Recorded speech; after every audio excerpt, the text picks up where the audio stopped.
Ashama akkam jirtu daawwattoota Shinigaa Broadcasting Service oduu yeroo kanaa qabannee jirra. Dursaa hangafoota oduu. Miseensonni dhaabaa adda bilisummaa Oromoo biyya alaa fi keessaa jiran mormii itti fufan. Dhimma qondaaltota ABO irratti manni murtii ajaja dabarse.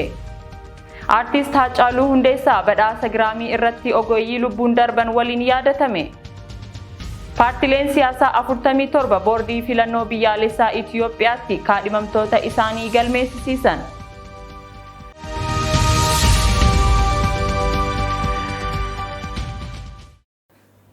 Daawwattoota keenya oduu kan isinitti himu ani Rahmat Siraajji amma oduu bal'inaan. Miseensonni dhaabaa adda bilisummaa Oromoo biyya alaa fi keessaa jiran mormii itti fufan. Miseensonni dhaabaa adda bilisummaa Oromoo biyya alaa fi keessa jiran koora maqaa adda bilisummaa Oromootiin seera dhabloonni dhaaba keessa gananiitti mootummaa waliin ta'uun waajjira muummee ABO Gullalleetti argamu keessatti taasifameen ni mormina jechuun ibsa mormii baasaa jiru. Gantummaa fi gandummaan diina qabsoo bilisummaa Oromooti kan jedhan miseensonni ABO kutaa baha USA, Minneapolis fi Minnesota ibsa mormii isaanii keessatti gocha gantoota adda bilisummaa Oromoo raawwatame jabeessanii balaaleffatanii jiru. Jaarmiyaan ABO Koonyaa Jibuutii ibsa mormii baaseen koora soba ABO bakka hin buunee fi yakka maqaa ABOtiin heeraa fi seera ABO faalleessuun warreen qabsoo irratti gufatanii fi mufatan walitti qindeessuun shira mootummaan biyya bulcha jedhee bixxilu kun fudhatama hin qabu. Mirgi dhaabni keenya ABO'n qabu humnaan dhiibameera. Yakka ABO irratti dalaganiif seerri jiraannaan qaamni koora kana qindeesse seeraaf dhiyaata. Seenaanis ni gaafata jechuun mormii isaanii dhageessisanii jiru. Haaluma wal fakkaatuun ibsa mormii miseensota ABO Edmonton, Canada, Victoria, Australia fi qeerroowwan biyya keessaa irraa kenname gabaafnee turuun keenya ni yaadatama.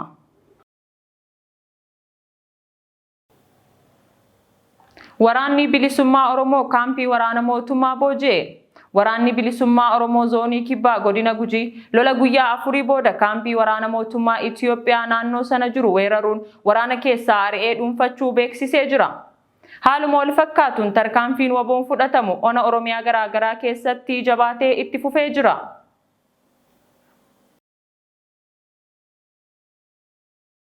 Dhimma qondaaltota ABO irratti manni murtii ajaja dabarse. Gabaasa arganneen koomishinarri koomishinii poolisii Oromiyaa Araarsaa Mardaasaa qondaaltota ABO akka mana murtiif dhiyeessu guyyaa kaleessaa Bitootessa 16 2021 manni murtii waliigala Oromiyaa ajaja dabarse. Qondaaltonni kunneen Lammii Beenyaa fi Daawit Abdataa yoo ta'an yeroo garaagaraatti manni murtii akka dhaddacha irratti argaman ajaja dabarsuus qaamoleen waraanaa hojii irra oolchuu diduudhaan kan gabaafamu. Artist Haacaaluu Hundeessaa badhaasa Giraamii irratti ogeeyyii lubbuun darban waliin yaadatame. Badhaasa Giraamii 2021 irratti Artist Haacaaluu Hundeessaa ogeeyyii industirii muuziqaa keessatti maqaa guddaa qabaniin fi bara 2020 lubbuun darban dhaabbatichi yaadate keessaa tokko ta'e. Gabaasa dabalataaf Oliifan Marga. Artist Haacaaluu Hundeessaa tarree ogeeyyii muuziqaa addunyaa beekamoo ta'an kan bara 2020 keessa addunyaan lubbuun dhabde keessaa tokko ta'uun badhaasa Giraamii bara 2021 dilbata Ameerikaatti geggeeffame irratti yaadatame. Dhaabbata Akaadaamii Waraabbii Giraamii viidiyoo maqaa ogeeyyii bara 2020 lubbuun darban tarreesse. Hawaasa muuziqaa bara 2020 keessa dhabne haa yaadannu kabaja isa kenninuuf jedhe. Dhaabbatichi ogeeyyii tokkoon isaanii ogummaa isaaniin waan hawaasa muuziqaa addunyaaf gumaachaniif kabaja kennas jedheera. Jaallattoonni fi dinqisiifattoonni Artist Haacaaluu Hundeessaa namni muuziqaa kun waltajjii addunyaa irratti yaadatamu isaatti gammaduun miidiyaalee hawaasaa irratti yaada isaanii qoodaa jiru. Artist Haacaaluu Hundeessaa waxabajjii 29 bara 2020 ture magaalaa Finfinnee bakka kondominiyeemii Galaam jedhamutti rasaasaan ajjeefamee kan argame. Ajjechaan isaa Oromiyaa keessatti hokkara guddaa lubbuu namootaaf badiisa qabeenyaa guddaa hordofsiiseera. Ajjechaa nama muuziqaa quuqqaa saba Oromoo ibsuun keessumaa saba Oromoo biratti jaalala guddaa horate kanaan wal qabatee namoonni ajjechaa isaatiin shakkaman to'ataman jedhamanis hawaasni garuu mootummaa naqaa Artist Haacaaluu akka ukkaamsaa jiru dubbatu. Torbanoota muraasa dura garuu dubartiin ajjechaa isaan wal qabatee hidhaa turte mirga wabiin akka gadhiifamtu manni murtii murteessuun dubbii ijoo ta'ee ture.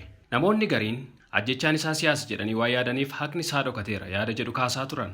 Yaadannoo Giraamii kan hordofees namoonni miidiyaa hawaasaa irratti yaada Haacaaluuf haqni haa kennamu jedhu maxxansaa jiru. Badhaasa Giraamii bara 2021 dilbata darbe geggeeffame kanarratti Biyoonseen ammas mo'achuudhaan si'a 28 argachuu isheetiin seenaa haaraa galmeessiteetti. Wallistuun beekamtuun kun amma seenaa Giraamii kana keessatti dubartii hunda caalaa badhaafamte taateetti. Gabaasa dhiyaateef Oliifan Margaa Shinigaa Broadcasting Service irraa. Itiyoophiyaan talaallii COVID-19 AstraZeneca jedhamu kennuu eegalte. Biyyoonni addunyaa sodaa dhiiga kan tarsa jedhuun talaallii COVID-19 kan AstraZeneca jedhamu kennuu dhaabanis Itiyoophiyaan garuu kennuu akka itti fuftu beeksiste. Ministeerri Fayyaa Dr. Liyaa Taaddasaa talaalliin kun kutaalee biyyattii garaagaraa keessatti kennamaa jiraachuu eeranii garuu hanga ammaatti rakkoon jedhame waan hin mudanneef talaallicha kennuu itti fufna jedhan. Paartileen siyaasaa 47 boordii filannoo biyyaalessaa Itiyoophiyaatti kaadhimamtoota isaanii galmeessisan. Gabaasa dabalataaf Oliifan Margaa. Paartilee siyaasaa 47 boordiin filannoo biyyaalessaa Itiyoophiyaa kaadhimamtoota isaanii galmeessaniiru jechuun beeksise keessaa maqaa Oromoo jedhu kan of keessaa qabu paartii sosochii bilisummaa Oromoo jedhamudha. Dhaabni kun kaadhimamtoota 4 galmeessee akka jirus ragaan boordii filannoo agarsiisa. Gama biraatiin paartiin biyya bulchaa jiru paartiin badhaadhinaa aanaalee filannoo naannoo Oromiyaa keessa jiran hunda keessatti akka dorgomu eegama. Paartiin Izeemaas naannoo Oromiyaa keessatti naannolee aanaalee filannoo 70 irratti kaadhimamtoota isaa kan galmeessise yommuu ta'u, sababa rakkoo isa mudateen paartichi aanaalee filannoo 25 keessatti kaadhimamtoota isaa akka hin galmeessine dubbii himaan paartichaa obbo Naatnaa'el Fallaqaa himaniiru. Dhimmicha irrattis boordii filannoo biyyaalessaa Itiyoophiyaa waliin mari'achaa jiraachuu himan. Kana malees sosochiin biyyaalessaa Amaaraa ABN'if Innaat paartii kanneen naannoo Oromiyaa keessatti dorgomuuf kaadhimamtoota isaanii galmeessisan keessaati. Yeroo paartileen siyaasa Oromoo bakka bu'uu danda'an kanneen akka ABO'f KFO naannoo biraa miti naannoo isaaniitti nagaan socho'anii dorgomuu dadhabuudhaan siyaasa keessaa mootummaa bilxiginnaan dhiibamanii ba'uu isaanii beeksisan kanatti paartileen siyaasaa naannoo biraa akka garaa isaanii naannoo Oromiyaa keessa socho'anii siyaasa isaanii kan barsiifataa jiranii fi bakka isaaniifis dhaqqabuudhaaf mootummaan deeggarsa akka taasisuuf gaafataa jiru. Gabaasa dhiyaateef Oliifan Margaa Shinniigaa Broadcasting Service irraa.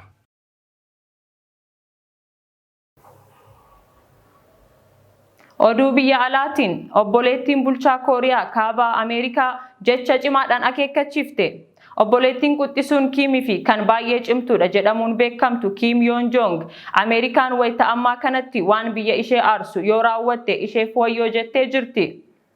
Kim Yoon Jong keessattuu Kooriyaa Kibbaa fi Ameerikaan leenjii loltummaa eegaluun isaanii baay'ee ishee aarseera. Yaanni obboleettii qondaalaa kana karaa TV biyyaalessaatiin kan tamsa'e wayita Ameerikaan Kooriyaa Kibbaa waliin walitti dhufeenya dippiloomaasii eegaluuf oliif gadi jechaa jirtu ta'uun isaa dubbicha ijoo taasisee jira. Qondaaltonni olaanoon Ameerikaa guyyoota dhiyootti magaalaa guddoo Kooriyaa Kaabaa Siyool ni galu jedhamee eeggamaa jira. Mozaambikitti hidhattoonni daa'imman adamsanii qalaa jiru jedhe jaarmiyaan dhimma daa'immanii. Gabaasa dabalataaf Oliifan Margaa. From up in the air, northeastern Mozambique looks beautiful and peaceful, but on the ground the situation is increasingly worrying.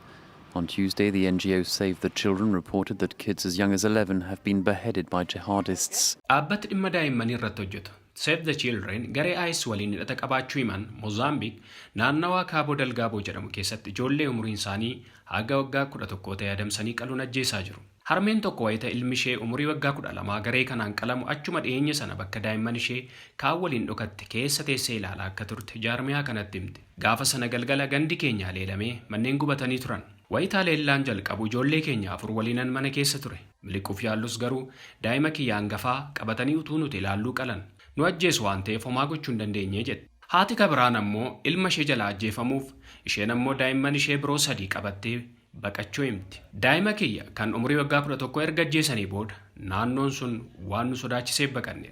Gara ganda biraa bakka mana abbaa kiyyaatti dheessine. Guyyaa muraasa booda aleellaan asitti seegalee jetti. Dhaabbata Save the Children jedhamutti daayireektara damee biyya Mozaambiik kan ta'an Chance Briggs gabaasi waa'ee aleellaa daa'imman Mozaambiik baay'ee kan nama rifaasisuudha jedhan. Erga lootee seentonni bara 2017 gocha akkanaa raawwachuu eegalanii namoonni 2500 ta'an haala kanaan du'aniiru. Namoonni 1700 ta'an ammoo qe'ee gadi dhiisanii baqataniiru jechuun dabalanii dubbataniiru. Hidhattoonni kunneen garee IS waliin michummaa qabaachuu ibsaa turaniiru. Hidhattoonni kunneen naannawaa Kaaboo Dalgaaboo jedhamutti garee Al-Shabaab jedhamanii beekamu. Dargaggoota hojii dhabeeyyii hedduutti fayyadamuun ergama isaanis raawwatu. Gabaasa dhiyaateef Oliifan Margaa Shinniigaa Broadcasting Service irraa. Daawwattoota keenya oduu saatii kanaaf jenne kan hanga ammaa ture qophiilee Shinniigaa waliin turtii gaarii.